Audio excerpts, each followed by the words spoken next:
Welcome back to another video, people, and today we have a really special video about my favorite filmmaker, Andrei Tarkovsky. And I have to say that today, though, we're going to be talking about him under a photographic perspective, and that is because we're going to be discovering his Polaroid diaries, which he put together between 1979 and 1984. And we're going to be talking about these Polaroids, things that we can learn from them, including talking about time, the immediacy of photography. So it's a really cool and I think a video where you can take a lot from. But before we go into this video, I have something to announce, and that is the giveaway that I'm doing in collaboration with MPB. And basically, we're giving away a little care package of 2 photography books which you can learn a lot from and discover new photographers, a couple of notebooks so you can start your own photography projects, a few camera cleaning products, and most importantly, a £250 voucher which you can use at MPB UK, MPB US, or MPB EU. So it's a great opportunity, and all you have to do in order to win is basically be subscribed to this YouTube channel, of course watch this video, and be following both me and MPB on Instagram, as well as share this post and tag 2 friends. I think it's really cool, it's a great opportunity, and so now that we've talked about it, buckle up, grab a drink, make yourself comfortable, and let's go straight to another video.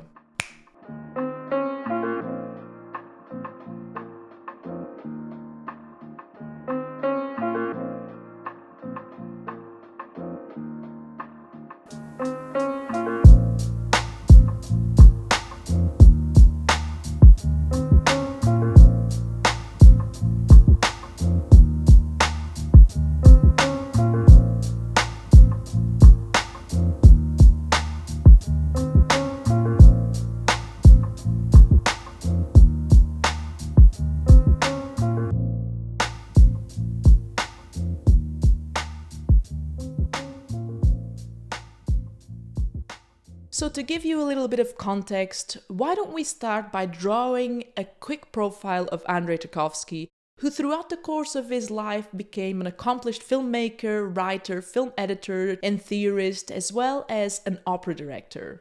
However, his imprint lives beyond what is palpable because Andrei Tarkovsky left quite a legacy.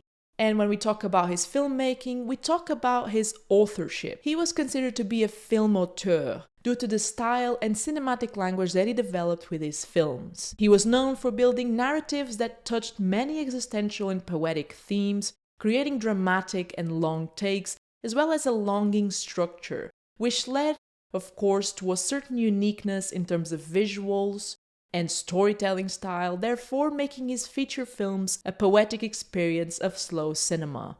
But today, we're not here to discuss his films, but rather something else that he left behind after his premature death in 1986, and that is his diary of Polaroids, which he created between 1979 and 1984. Now, according to what I read, there's accounts that Tarkovsky first came in contact with a Polaroid camera through another famed film director, Michelangelo Antonioni, who himself used Polaroid cameras extensively for location scouting. And it was Antonioni that reportedly gifted Tarkovsky with a Polaroid camera, which then led Tarkovsky to capture the places and the people that surrounded him. However, it should also be said that Andrei Tarkovsky never expressed any intention of using these Polaroids in his artistic work or his filmmaking work, and that, the book that reunites them, called Instant Light, and all the exhibitions that followed, as well as other books or other publications afterwards that have some type of Polaroids in there by Andrei Tarkovsky, were put together posthumously. But now that I've given you this concept, or this disclaimer, I should put it this way, I think as I go through, the information that I had and I look at these images, I learned a lot. I feel like there's a potential to learn a lot as a photographer and creative. So why don't we dive deep and see what we can learn? So the Polaroids seen throughout this video are part of a selection of 60 photos shot mainly between the Soviet Union and Italy. And in order for us to be able to fully absorb them, I feel like a certain context is needed. It's not random that these Polaroids were shot between these 2 countries. The late 70s and the early 80s in particular were extremely hard on Soviet artists, in particular to Andrei Tarkovsky, whose films had by this time reached international critical acclaim. However, his country seemed to make progressive efforts into preventing his films from being made over the years, and this intensified during the 1970s when Tarkovsky made Solaris, mirror, and stalker. And the Soviet Union saw Tarkovsky's movies and art as having a certain anti-Soviet sentiment, which led to Tarkovsky's bitterness and disappointment, and ultimately the beginning of his exile outside of the Soviet Union. And so these Polaroids were taken during his last months in his home country, and then during the preparation of his first international film production titled Nostalgia, which would be completed in 1983. And although I can look at these Polaroids and think in their entirety they are very evocative, clearly benefiting from the muted tonalities of Polaroid film back then, and of course in combination with the available light and the times of day he chose to photograph, there is something noticeably different about the Polaroids he first took in the Soviet Union, nowadays Russia, and the Polaroids later taken in Italy. To me, and of course this is based on the images I had access to, this lyricism or poetical elevation, if you will, is more present in the first photos because these photos represent someone seeing something for the last time and perhaps having these as palpable memories of what it once was. And knowing this background is difficult to distinguish this idea from the photos because I can't stop thinking that the Polaroids of things around him, the fields, and the portrait of his son, whom he would only see many years later in his deathbed, were almost like an attempt at stopping time. And for instance, when I look at some of his Polaroids taken in Italy, it's interesting that there's this fascination for what is more real and less suggestive, meaning more details of the everyday life or architectural details. And speaking of those, Tarkovsky seemed to pay a particular attention to ruins. And so opposing the almost immaculate countryside of the first Polaroids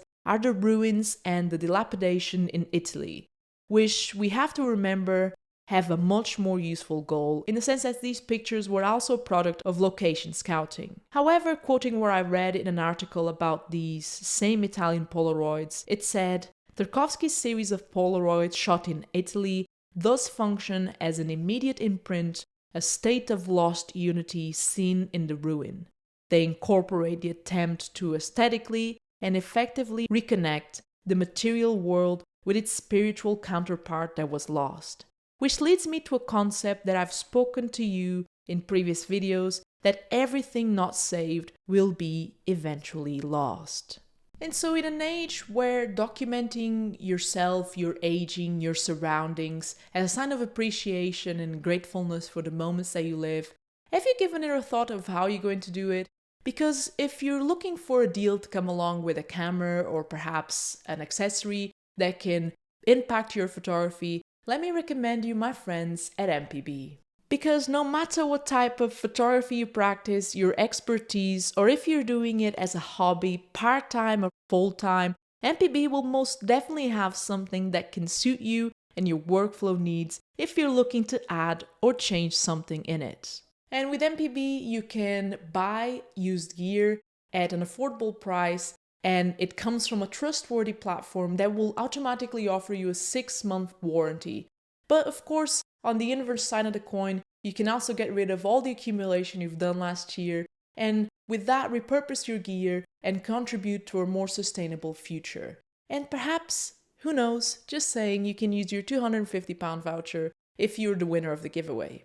And whether you're a photographer, the next Andrei Tarkovsky, or you're doing both, MPB has something for everyone from cine lenses, camcorders, drones. So check out their website where you can have a better idea of their catalog and the deals in offer. And thank you MPB for kindly sponsoring this video. And now it's time to talk about time. Now, one of the most interesting things for me when looking at these Polaroids and also reading along the book I got is the idea of time, and so I decided to save this section of the video for a brief note on the subject of time. And to me, it's interesting that we're talking about someone potentially seeing and experiencing things as they were for the last time of their lives, this idea of longing, perhaps of stopping time, and we're observing all of this coming from a medium so immediate as instant photography. To me, this is extremely interesting, guys, because I feel like back in the day, of course, anything tied to instant photography would be, like what represented the immediacy of photography. However, I feel like as we, gone through the evolution of photography. And by the way, if you're interested in that and if you're interested in exploring the future, link will be down here somewhere for a video that I've made on that. But with this whole technological advancement, it makes it so easy for us to take a photo today. We can take a photo with a blink of an eye. And to me, that same photo sometimes can represent something timeless or something that is way more profound. So this is a representative of the complex relationship of photography and time, which we can talk about in a video if you guys want. But I feel like this led me to question myself in this sea of immediacy or this instant availability of photography. How can we make our photos? How can we add depth to our photos? How can we make them stand the test of time? And I suppose we can talk about composition and all the other formal elements that can make a photo great, but I also would say that one of the keys resides in emotion. Say, if we look at certain photos that were taken in a split of a second, we recognize their profoundness based on what they represent and evoke in us.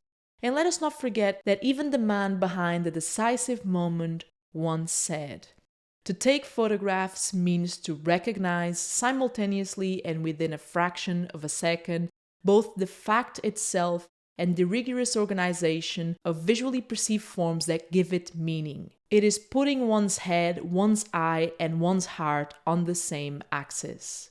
And I feel like this is the perfect note to end this video on. So I just wanted to say, if you'd like to grab a print, check my work, whatever it is, my links will be down below, as well as links to MPB, who have kindly sponsored this video. So thank you so much for that, and thank you for constantly watching, supporting the channel. I truly appreciate it. And I guess that, if you want to get it on the giveaway, do it. I'm going to be leaving a pinned comment with, the rules, just as a reminder, and the link to the post as well. So I guess that it's all for today. Thank you so much. Don't forget to tune in with the channel and see what, the next video is going to be. Stay safe, keep shooting, film, digital, whatever you do. Subscribe for one cookie or two, and I'm out. Peace.